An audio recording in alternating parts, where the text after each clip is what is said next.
Bonjour, merci d'être venu pour cette conférence sur Symfony 4. On a 25 minutes, 30 minutes ensemble. Je vais essayer de vous passer plein d'idées et n'hésitez pas à la fin à me poser des questions, évidemment. Mon nom, c'est Nicolas Grécas. Je bosse pour Symfony, qui est une spin-off de Sensio Labs. Et je travaillais avant sur Blackfire, qui est un profiler pour mesurer la performance des applications PHP.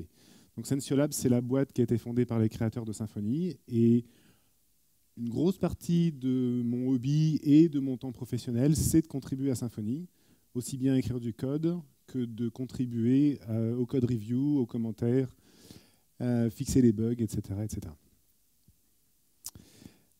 Symfony, c'est le framework qui est le plus utilisé pour construire des applications en PHP. C'est d'abord, en termes techniques, du code. Je pense que tout le monde pense à du code quand il pense à Symfony. Le code est organisé dans un repo monolithique et ce repo est découpé en, j'ai mis 48, mais ça c'est peut-être différent aujourd'hui, mais il est découpé automatiquement en autant de composants. Chaque composant fournit et répond à un problème particulier. Du routing, l'injection de dépendance, du cache, il y en a 48, je ne m'en souviens plus. Il est téléchargé presque 2 milliards de fois. Ça, c'est ce qu'on mesure sur le site de gestion de paquets PHP, packagist.org. 2 milliards, c'est beaucoup. C'est sûrement grâce à l'adoption et aussi beaucoup aux bots d'intégration continue qu'ils téléchargent en permanence. Il n'y a pas que ces 48 paquets, il y a aussi tout un écosystème de paquets qui ne sont pas gérés sur Symfony. Donc c'est pour ça que je mets 110 paquets ici. En fait, il y a 110 paquets qui sont gérés par l'organisation Symfony. Symfony, chacun des composants peut être utilisé individuellement. Et grâce à ça, vous retrouvez du Symfony partout dans l'univers PHP. Parce que Drupal a pris 10 composants de Symfony pour construire sa version 8. La même chose pour Joomla, peut-être qu'ils en ont pris que 2, je ne me souviens plus des nombres exacts, Magento, etc. etc. Je ne vais pas tous les lister, mais il se trouve que les composants Symfony répondent à certains problèmes très bien. Le composant console, par exemple, c'est le composant le plus téléchargé parmi tous les composants. On le retrouve partout, parce que pour faire de la console en PHP, c'est juste super pratique. C'est aussi le framework le plus rapide. Ça, c'est des benchmarks indépendants qui ont produit ce truc-là. Donc moi, je suis très content de ne pas être derrière et de pouvoir vous présenter ces chiffres. Donc on a Symfony 4.1, qui est la version actuelle, qui voilà, est la plus rapide sur les benchmarks, devant des concurrents comme ZenFramework, Laravel ou CakePHP. Ça, c'est le résultat de l'intérêt que la communauté porte en permanence au code dans Symfony, évidemment, parce qu'il y a des gens qui utilisent ça dans des vraies applications professionnelles, avec des vrais challenges de performance. Et du coup, il y a des yeux qui regardent le code du point de vue de la performance et qui font que c'est rapide, tout simplement. Symfony, c'est du code, c'est des choses bas niveau, chacun des composants, mais il faut savoir aussi que c'est un écosystème de solutions qui sont des solutions fonctionnelles. J'en ai quelques exemples, mais celui-ci, à propos d'API Platform, le motto, c'est de dire on pense qu'on a la solution la plus avancée, toute techno confondue. API Platform, ça permet de construire des API REST, hypermédia et GraphQL en même temps, en se basant sur une description très simple des ressources que vous voulez exposer sur l'API. C'est juste incroyable. Ensuite, et on a aussi des solutions très avancées, très innovantes. Je pense à Silius pour le e-commerce. Vous connaissez Magento. Magento s'est fait racheter par Adobe.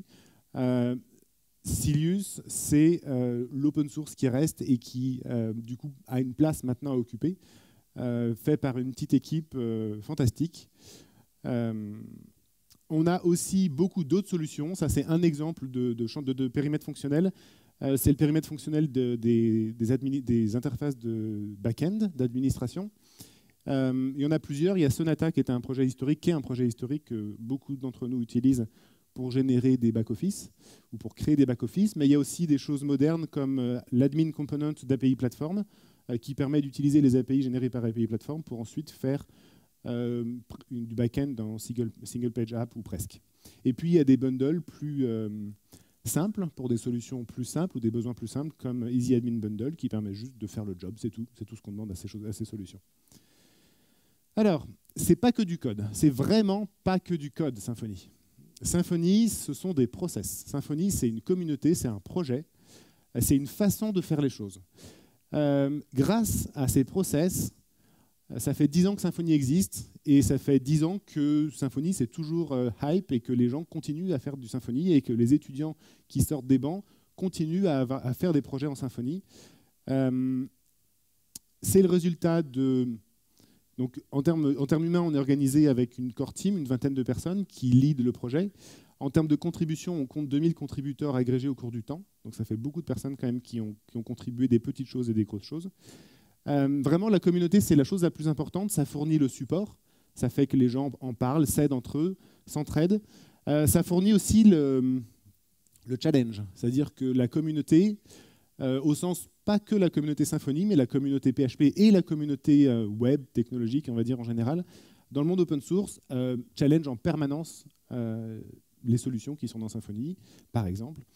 Et le résultat, c'est que ça alimente la réflexion sur l'innovation du framework. Donc ça, c'est ce que je mets derrière le terme coopétition.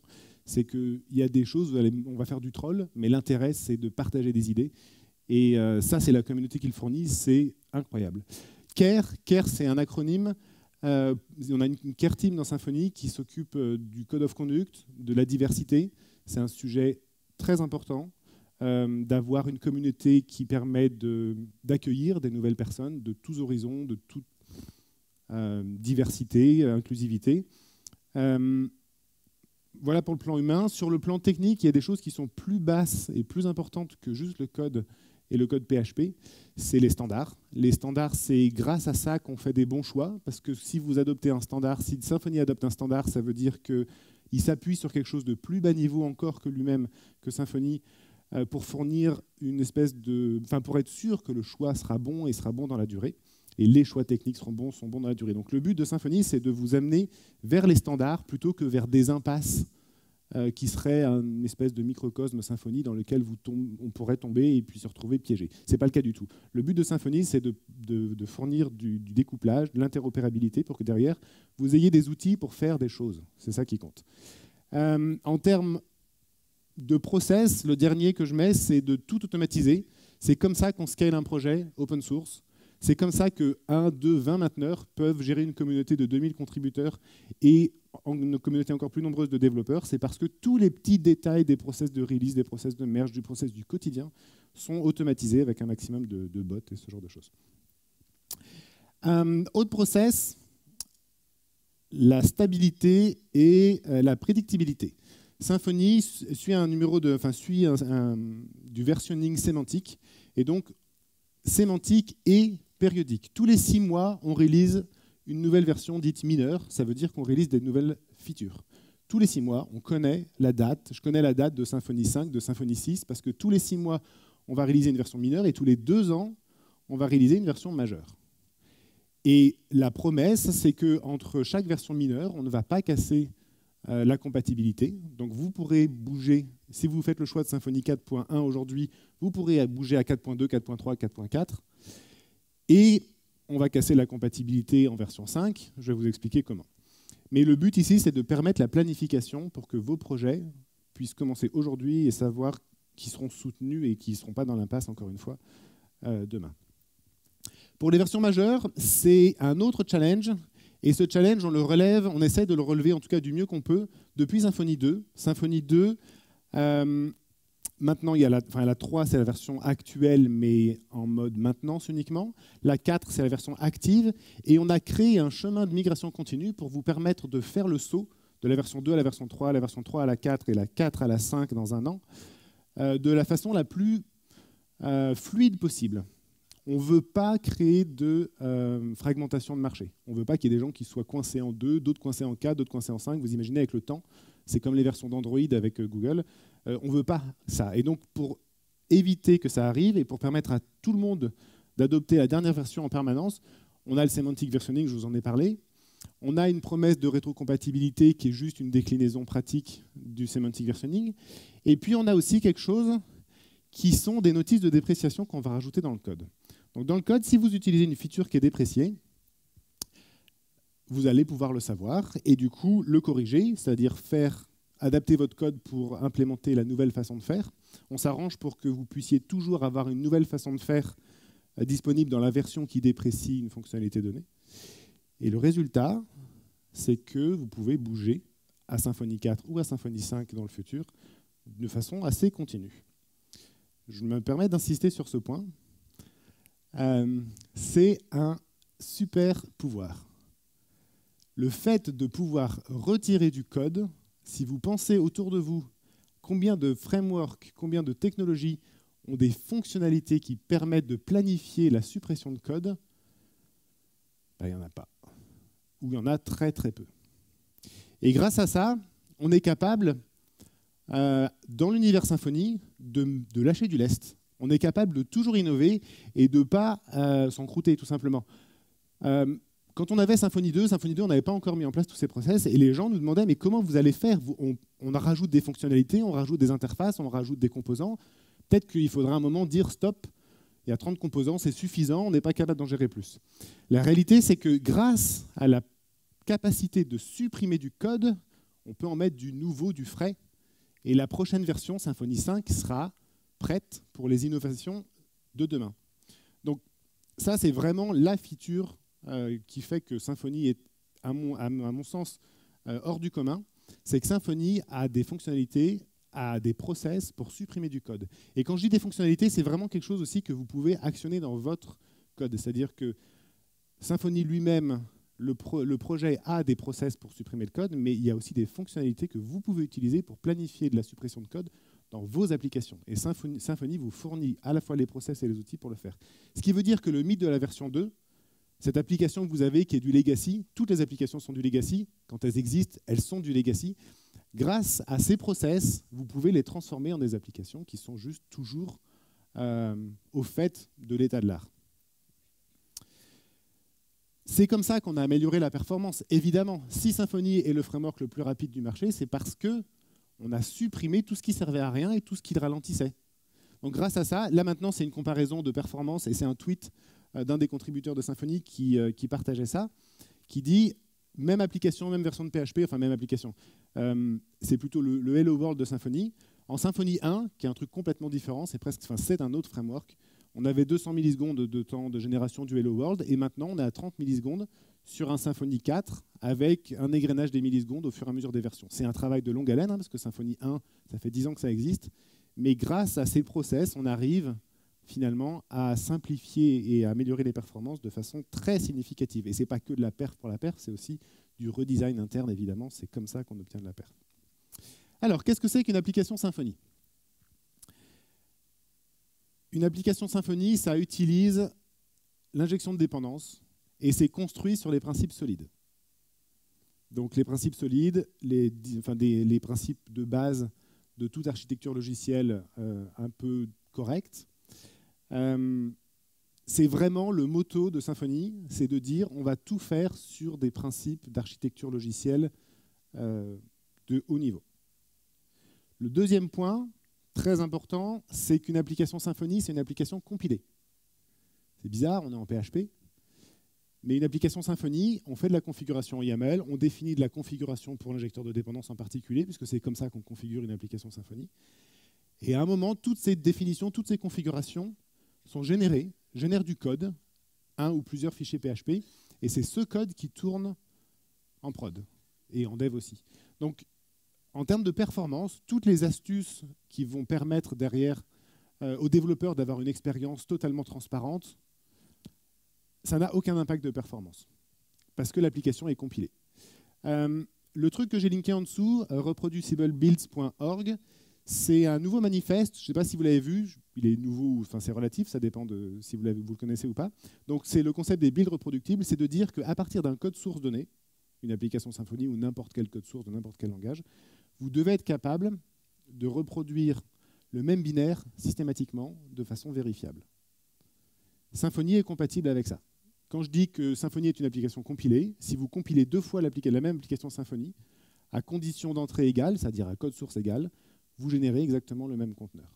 Ce n'est pas évident, c'est quelque chose que la communauté a contribué et qui permet derrière de mettre en œuvre des process de vérification en disant si ce binaire ou si cette application compilée a telle signature, alors c'est qu'elle est bonne parce que par ailleurs, il y a eu la vérification en amont. Et donc en termes de sécurité, ça vous permet de déployer de façon sereine la même application partout et de la vérifier a posteriori en mode est-ce qu'il y a quelqu'un qui a hacké mon code ou pas? Vous pouvez le vérifier juste grâce à ça. Et le dernier point que j'ai mis sur ces 3 caractéristiques d'une application Symfony, c'est qu'elle est compilée certes, mais l'application Symfony est configurable dynamiquement. Et ça se fait au moyen de variables d'environnement au moment du deploy. Donc il y a des trous dans l'application compilée, et les trous sont lus et sont résolus au runtime. Et du coup, on va lire la configuration, le endpoint base de données. S'il y a une reconfiguration dynamique, on peut changer le endpoint de la base de données instantanément, parce qu'on est en système haute disponibilité. Et ça, évidemment, c'est le 12-factor manifesto qui met en place ces idées-là et sur lesquelles on va se baser pour construire ces applications. Ces 3 choses combinées font que Symfony, ça marche juste pour le cloud. C'est fait pour le cloud parce que ces choses-là sont ce qui permet derrière de scaler et d'avoir des stratégies d'autoscaling et du coup de s'adapter à n'importe quelle taille d'application. Voilà. Donc Symfony fits the containers world. En pratique, aujourd'hui, avec Symfony 4, on a un framework qui est plébiscité pour son expérience développeur. C'est le même code, il y a toutes les features dans Symfony qui existaient dans Symfony 2, existent aussi dans Symfony 4, et pourtant les gens pensent que Symfony 4 c'est complètement nouveau. La réalité c'est juste, et c'est complètement révolutionnaire et beaucoup plus simple. La réalité c'est que c'est plus complexe d'un point de vue technique puisqu'il y a plus de fonctionnalités, mais il se trouve que les fonctionnalités qu'on a rajoutées dans Symfony 4, c'est des fonctionnalités d'automatisation de la configuration qui font que derrière, avec peu de choses, l'application est capable de faire beaucoup pour vous. Et c'est vous qui devez le demander. Donc, comment ça marche? Un petit exemple ici, Composer. Composer, c'est l'outil de gestion de paquets en PHP. C'est quand même NPM pour Node.js. Et donc, vous faites Composer, qui a une commande create project. Le nom du paquet à cloner, Symfony Skeleton, qui est le point de départ. Il n'y a qu'un seul fichier là-dedans. Démo, le nom du dossier. Et puis ensuite, on rentre dans démo. C'est parti, on a une application prête. Une fois qu'on a fait ça, on a un squelette, donc vraiment une application minimale. C'est l'application la plus performante, la minimaliste en tout cas qu'on puisse obtenir aujourd'hui. On a un layout assez standard avec de la configuration, des dossiers pour on va dire, le runtime, donc tout ce qui est cache, log, session. Un dossier source dans lequel on met toutes les classes PHP, les templates pour gérer tout ce qui est vu, c'est pour le rendu server-side, vendor pour tous les paquets, et public pour le front controller en particulier, et puis les assets aussi qu'on va pouvoir mettre dedans. Précédemment, pour démarrer un projet Symfony, il fallait cloner ce qu'on appelait la Standard Edition. Et la Standard Edition, c'est un projet, c'est une application qui peut faire des choses, mais qui ne sert à rien. C'est-à-dire qu'il y a trop de fonctionnalités dedans, parce qu'on se dit, bon, les gens ils vont sûrement vouloir faire du web, donc on va leur mettre un moteur de template, et puis telle et telle fonctionnalité. La réalité, c'est que la Standard Edition ne servait à rien puisqu'elle était juste imparfaite pour tout le monde. Si vous vouliez faire plus petit, bah, c'était trop gros. Et si vous vouliez faire utile, ce n'était pas utile. Donc maintenant, on dit, vous partez très petit et puis vous construisez progressivement jusqu'à de la micro-application et du microservice finalement, jusqu'à l'application web complète, e-commerce, tout ce que vous voulez. Et ça se fait encore une fois grâce à Composer. Donc Composer require, commande de base de Composer, et puis derrière, bah, vous mettez les paquets. Donc il y a des alias que Symfony va fournir pour certains paquets qu'on va appeler officiels. Et Composer require Twig, vous rajoutez un moteur de template. Annotation, vous rajoutez un système d'annotation qui est nécessaire en PHP. Doctrine, l'ORM. Vous pouvez aussi rajouter du tooling pour tout ce qui est le dev. Donc require debug qui va rajouter des choses sympathiques pour le dev. Un profiler pour une toolbar qui va permettre de savoir ce qui se passe et d'avoir de la réflexion sur le serveur. Serveur pour faire tourner un petit serveur web et s'économiser l'installation d'un Nginx ou d'un Apache pour un dev local rapide. En faisant ça, il se passe plus que juste télécharger des choses dans le dossier vendor. Ça, c'est ce que font les package managers classiques. Les package managers, vous leur dites installez-moi tel paquet et il met le paquet dans le dossier vendor ou node modules, etc. Ce que fait Symfony en plus, c'est qu'il va télécharger de la configuration par défaut et du coup automatiser une version fonctionnelle avec la conf par défaut de tous ces paquets, pour les paquets qu'il connaît évidemment. Donc, vous faites Composer Require API, il y a API Platform qui est téléchargé dans Vendor, et il y a des fichiers de configuration qui l'activent. Et tout de suite, ça marche. Et ça change complètement l'expérience de développement, parce qu'il n'y a pas à lire le README pour dire, bon, ok, maintenant c'est dans le Vendor, mais comment on fait pour effectivement l'utiliser? Ça vient tout seul avec des recettes par défaut qui sont fournies et par la communauté, donc par vous. Voilà, donc l'esprit général, l'expérience de Symfony 4, c'est que le framework s'efface, Vous faites beaucoup moins de configuration de l'injection de dépendance en particulier. Il n'y a pas besoin de faire de YAML dans 90% des cas. Vous faites du code. Vous utilisez l'auto-wiring, j'en ai pas parlé, mais l'injecteur de dépendance est capable d'inférer beaucoup de choses juste en lisant le code. Et quand vous demandez un logger ou vous typez un logger en argument du constructeur de vos classes, bah, Symfony, par défaut, il dit il y a un logger, j'en ai un par défaut, je le passe. Et pour beaucoup de classes, ça suffit d'utiliser le service par défaut pour la résolution des dépendances, ce qui fait que votre code, c'est du pur code applicatif. Il n'y a pas de symphonisme dans la façon de l'écrire. Donc vous êtes vraiment en mode solide, si on peut dire, donc architecture logicielle. Vous codez, ça fonctionne. Vous faites un petit refresh et puis c'est parti, on code des services. Tout ça, ça fonctionne grâce à de la configuration qu'il faut rajouter dans votre projet, qui vient par défaut aussi, qui est de la configuration qui permet d'automatiser la configuration. Donc au lieu de configurer précisément au détail près chacun des services, on configure une façon générale de faire et derrière, le framework va faire le boulot suivant les directives de configuration.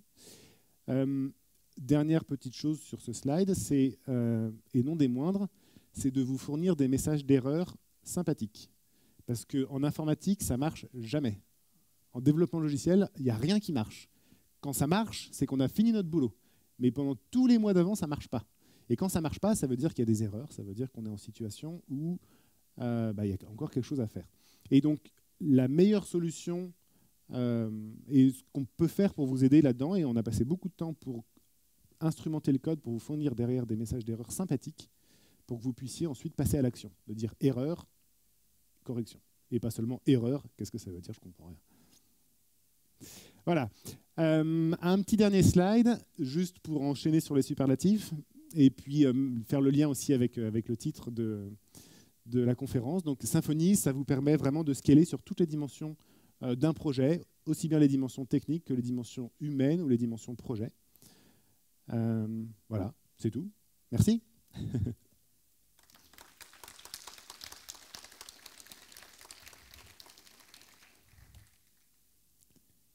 Si vous avez des questions, je suis à vous.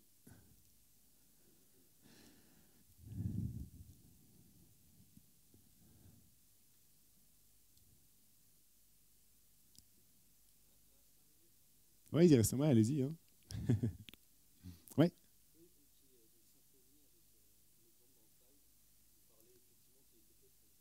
Ouais. Donc,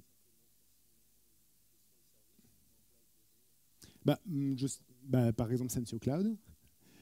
Par exemple, Heroku, toutes ces plateformes-là, vous faites un git push, ils ont des systèmes de déploiement et ça va fonctionner tout seul. Évidemment, il y a aussi des gens qui vont déployer ça dans des Docker, dans ce genre de choses. Pas de problème particulier. J'ai pas d'entreprise. Enfin, il y a plein d'entreprises qui font ça. J'en ai pas une en tête là à l'instant pour déployer dans le cloud, mais c'est la fonction principale aujourd'hui de Symfony, de servir du cloud. Ouais. L'utilisation de Symfony avec Docker, mais sur Mac. Ouais. Est-ce que vous avez des problèmes de perf? Oui, Docker a des problèmes de perf sur Mac. C'est pas Symfony particulièrement qui a des problèmes, mais il y a des I/O qui vont être lentes. Et donc, du coup, il va falloir configurer de façon spéciale son Docker, peut-être, pour ne pas avoir du NFS ou ce genre de choses. Je ne me souviens plus précisément. Oui, effectivement. C'est un problème commun courant de Docker sous Mac. Ok. J'avais une autre question aussi par rapport à Composer. Par exemple, quand on fait Composer Require Twig, la configuration, en fait, comment ça se passe exactement Oui, bonne question. Pour la config, parce que là, elle se fait automatiquement, d'après ce que vous m'avez dit. Oui. Donc quand on fait un Composer Require ou qu'on installe un nouveau paquet, il y a la danse classique de Composer qui a lieu, c'est-à-dire qu'il y a Composer qui va sur packages.org pour télécharger les Twig, en fait, ou plutôt les versions disponibles de Twig, et qui va aussi chez GitHub pour prendre le zip qui est le code source de Twig, le mettre dans Vendor. Ça, c'est la première étape. Ensuite, il y a une autre étape qui est faite par un plugin Composer qui est installé par défaut quand on commence avec un squelette Symfony, qu'on appelle Symfony Flex, qui s'appelle Symfony Flex. Et Symfony Flex, il rajoute des communications supplémentaires sur flex.symfony.com, qui est une API qui dit, pour Twig, voilà les fichiers à mettre dans le dossier config, les fichiers à mettre dans le dossier SRC. Et grâce à ça, ça va fonctionner. Parce que le dossier config est lu par défaut et automatiquement par le code qui est dans le kernel Symfony. Tout simplement. Et derrière, il y a des... comment dire? Je ne sais pas si je suis connecté, mais ici, il y a un repo sur lequel les gens contribuent ce qu'on appelle des recettes. Donc Twig, il doit sûrement être quelque part par là. Voilà. Et donc ça, c'est les fichiers qui vont être installés et ajoutés à l'application au moment où on installe Twig. Donc en l'occurrence, il n'y en a qu'un. C'est un truc qui va activer des choses supplémentaires. Je ne me souviens plus précisément ce que c'est, mais voilà. D'ailleurs, je suis dans les Twig extensions, c'est pas Twig, ça. Voilà. Et ça, il y a la communauté qui contribue en permanence des nouvelles recettes, si on peut dire, donc des configurations par défaut pour des nouveaux paquets fournis par la communauté. Tout à fait. On est bon, plus de questions? Je peux vous faire, je ne sais pas combien de temps il nous reste, 2 minutes? Là, je suis dans mon petit dossier code. Je peux faire un composer create project, juste pour vous montrer.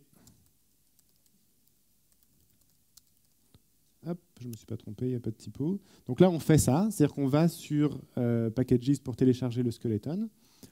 Donc, évidemment, il y a un petit peu de réseau.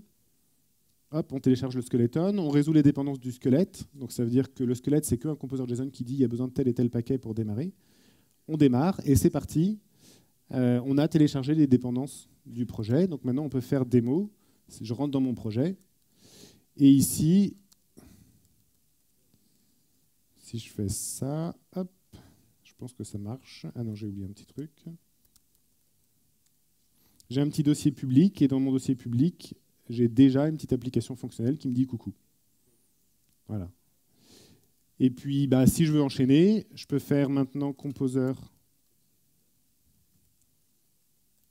require. Je vais prendre le maker. Je vais prendre. Ah si, je peux vous montrer un petit truc sympathique. Donc, on a maker. Le maker bundle, ça fournit des commandes de génération de code. C'est pratique parce que ça vous évite d'avoir à toujours réécrire ou copier-coller le même boilerplate. Donc là, par exemple, je vais vous montrer 2 features en même temps.